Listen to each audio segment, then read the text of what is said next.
Hello out there. And the other day I got tagged to make a video, this video, and the subject of the video was one that I didn't understand at all. The tag came from my buddy Ray over at EDCC, and he tagged me in the "What is your daily banger challenge," I guess you'd call it.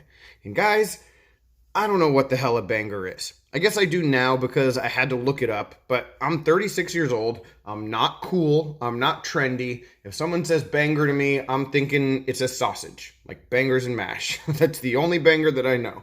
You know, I hear the people who I work with calling songs bangers and stuff, and I guess I can somewhat relate to that. But when it comes to a knife, what a banger is, I would think that it's a beater. I didn't really know. So I had to look it up, and I found out that this was started by mild-mannered EDC, and that in the knife world, or for the sake of this line of videos, I guess, a banger is your go-to. It's a knife that you just are going to regularly reach for. It's the one that you fall back on and end up carrying the most. And in order to illustrate what my banger is, I wanted to really show you the process and show you the situation of when I'm selecting a knife and what this desk looks like when I'm not filming a video and what it is. And I'm going to pick up the camera and give you a look. It's a mess. It's always a mess. And there's little bits of organization where if you look around, you can see a bunch of knives from really recent videos, knives that are in almost all of my videos, knives that are going to be in really soon to come videos, you know, so I have a little bit of planning here, but there's not that much organization. And so when I'm picking a knife, if it's not something that I'm specifically trying to carry for a review, it sort of looks like this. And I just, all right, which one today? You. And then I go. And, and the one, if we're going to just get down to it and talk about the one that is the banger, the daily banger that I reach for the most, especially when I don't have, you know, anything like scheduled that I'm like actively trying to test out. The banger currently is this guy right here, the Benchmade 943. And I know, guys, I talk about this knife a lot, but one big reason for that is that not enough people talk about this knife. We see 940s all the time. We don't see 943s.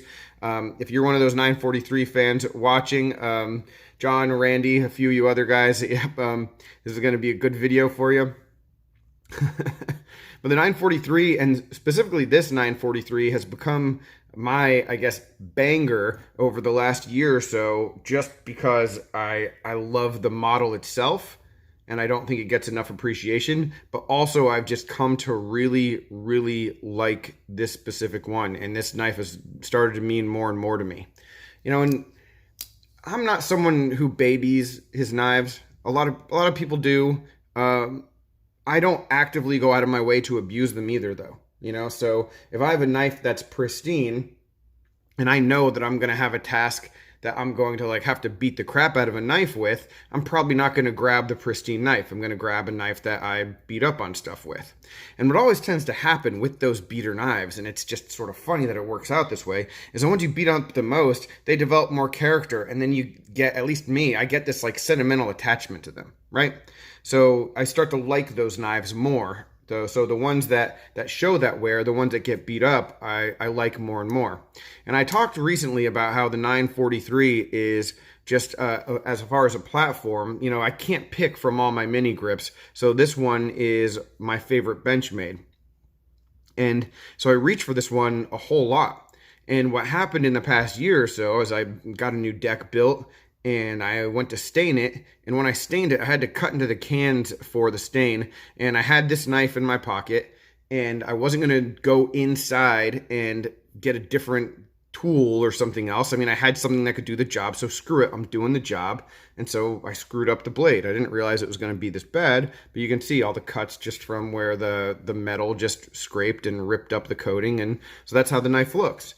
And because of that, I mean, this was already starting to trend towards being one of my most carried knives. And since then, it's just become more and more of a favorite. You know, it's got that character attachment. And so it just ends up in my pocket more. It gets used more. And that just continues to snowball and just becomes a better and better knife for me as time goes by. Also sent it to my buddy Jeff Jewell, who put a wicked edge on it. Not with a wicked edge, did it freehand, but it is still wicked. And so, yeah, I mean, this knife is just a good one. It's just a really good one for me, and it is my banga.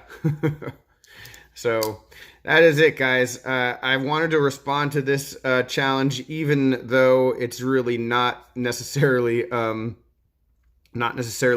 a new development in terms of this knife. I definitely wanted to do what I could to stay connected with the community and reach out and push this challenge along, because it is sort of a cool thing, and I'm interested to see what other people do with it. So any other questions, comments, complaints, suggestions, let me know. What's your daily banger? What's your situation like? How many knives are you choosing from? What are the things that you look for in your EDC? Just comment below. Let me know some of those things, and I'll talk with you soon. Thanks for watching, guys, and take care. Have a good one.